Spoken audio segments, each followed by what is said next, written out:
السلام عليكم ورحمة الله وبركاته. إن عشركنا وحكو سابسن يهي How a poor boy became a self-made success. Part 1. سيدا ويل فقيرة وكو نقضي قف قوليستا أما با قف قوشا قعنتيسا كو سامستا أما با كو قارا. أوكي أما كو قاري. أوكي إن Part 1 قيبتا كوات إن عشركنا مركا وحكو سابسن يهي إن شيكا عجيبة oo faa'iido badan leh sheekooyinka badana waxay kamid yihiin waxyaabaha lagu barto luqadda Ingiriisiga ay kamid tahay mar waa faa'iido oo ah luqadda aad ku baranaysaa marna waa sheeko dhiirigelin ah oo noloshada laga yaabo inay wax ka bedesho oo de faa'iidadeeda wadata marka muuqaalka la galay insha Allah taala kanaalkan aad ku cusubtahay ku soo bir part 1 qaybta koowaad okay la soco markaa sheekadan waxay ku saabsan tahay how a poor boy became a self-made success.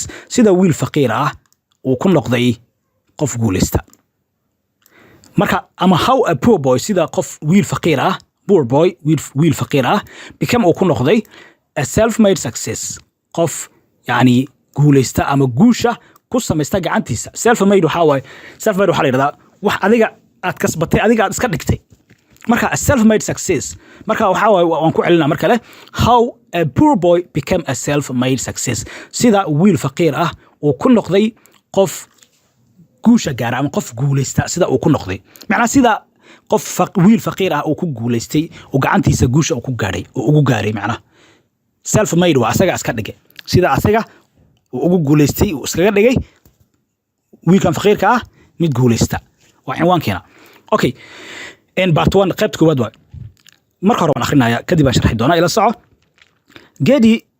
Gedi was a poor boy. He lived in a small broken house. His family was very poor. They had little money and few things.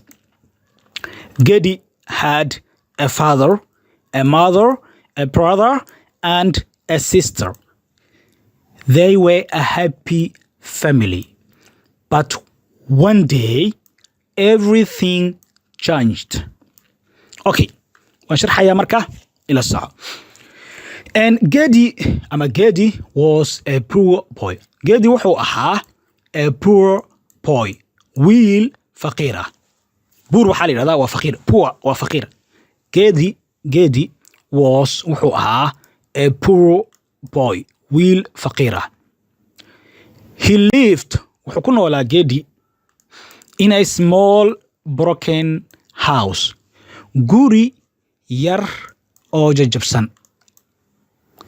He lived Gedi wuxuu ku noolaa in a small broken house. Guri yar oo jajabsan.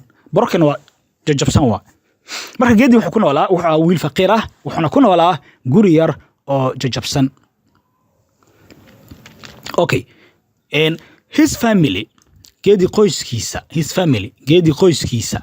was very poor. aad bay faqiir u ahaayeen. His family Gedi qoyskiisa was very poor. aad bay faqiir u ahaayeen. Very waa aad am zaid. They had little money.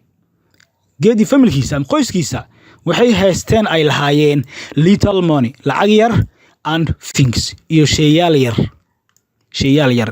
macnaha lacag yar hanti yar bay haysteen iyo a few things sheeyaal yar macnaha few things sheeyaal yar waxyaabaha yani guriga iska yaala alaabta waxyaabahaas okay Gedi had a father Gedi wuxuu lahaa a father abe a mother hooyo a brother iyo walaal and a sister iyo walaal sister waxa waa walaasha waxa oo gabadha ah waay brotherna waxa walaalka wiilka ah kulli waad fahamtay dabcan okay marka waxaan dhahnay Gedi had a father Gedi wuxuu lahaa abe a mother hooyo a brother walaal and a sister iyo walaal oo gabar ah iyo walaal wiil ah brother okay they were a happy family Gedi iyo qoyskiisa waxay ahaayeen Gedi iyo qoyskiisa a happy family qoys faraxsan. They were a happy family. Geedi iyo qoyskiisa waxay ahaayeen a happy family. Qoys faraxsan bay ahaayeen. But laakiin one day hal maalin everything changed. Wax walba way isbedeleen.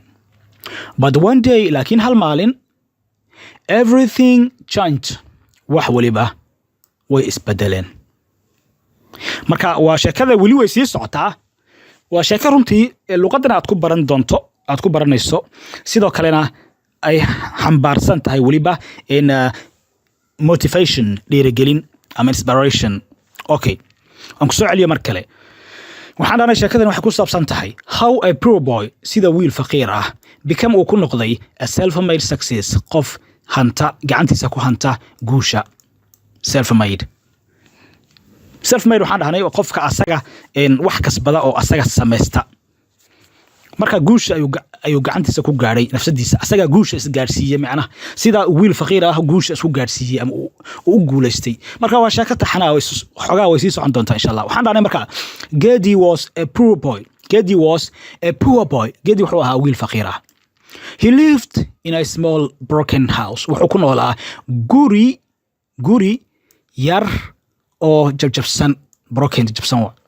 His family, Gedi qoyskiisa was very poor. aad bay faqiir u ahaayeen. They had little money. waxay haysteen little money, lacag yar ayay haysteen. And few things, iyo xogaha shayyaal yar yar. Few things, tusaale maxaa ka mid ah shayyaasha yar yarka? Few things ka wax ka mid ah xogaha yar yarka ah, xogaha waxyaabaha guriga yaala oo kale, sida waxyaabaha requirementska muhiimka ah ee loo baahan yahay guriga lagu isticmaalo oo kale, galaas, waxyaabaha cuntada lagu cuno iyo waxyaabo yar yarka ah guriga laga helo oo dareemi karta dadka faqiirinta mostly, yani waa waxyaabaha gurigooda laga helo. marka waxaan dhahnay they had little money. Gedi iyo qoyskiisa waxay haysteen lacag yar ay haysteen. And few things, iyo xogaha yar yar, shayyaal yar yar, macnaha few things, shayyaal yar yar. Okay, Gedi had a father. Gedi wuxuu lahaa aabe, a mother hooyo, a brother iyo walaal, and a sister iyo walaashiis, macnaha walaal oo gabar ah, a sister. Okay, they were a happy family. waxay isku ahaayeen Gedi iyo qoyskiisa, waxay ahaayeen macnaha happy family, qoys faraxsan. They ayaga waxa laga wadaa ayaga macnaha Gedi iyo familkiisa, qoyskiisa. They ayaga Gedi iyo qoyskiisa waxay ahaayeen a happy family, qoys faraxsan. happy waa farxad, family oo qoys. But one day laakiin hal maalin maalmaha kamid ah macnaha. But one day macnaha sheekadooda sida caadiga iskaga ahayd, iska dad faqiir iska ahaayeen, lacag yar iska haysteen, guri yar oo jabsan bay iskaga noolaayeen. Gedi wuxuu lahaa aabe iyo hooyo iyo walaal iyo walaashiis ay ahaayeen. waxay isku faraxsanaayeen, waxay ahaayeen qoys isku faraxsan. laakiin but one day everything changed. wax walba isbedeleen. Everything changed. Everything changed ama changed. Everything changed. wax walba isbedeleen. marka qaybta part 2 ayaan ku ogaan doonaa, way sii socon doontaa sheekada ilaa xogaha cabaar ah. adna luqadaad ku baran doontaa, dhiirigelina waad ka heli doontaa. muuqaalka la garay waa inoo qaybta xigta iyo sida ay nabadgelyo. wassalaamu calaykum waraxmatullaahi wabarakaatuh.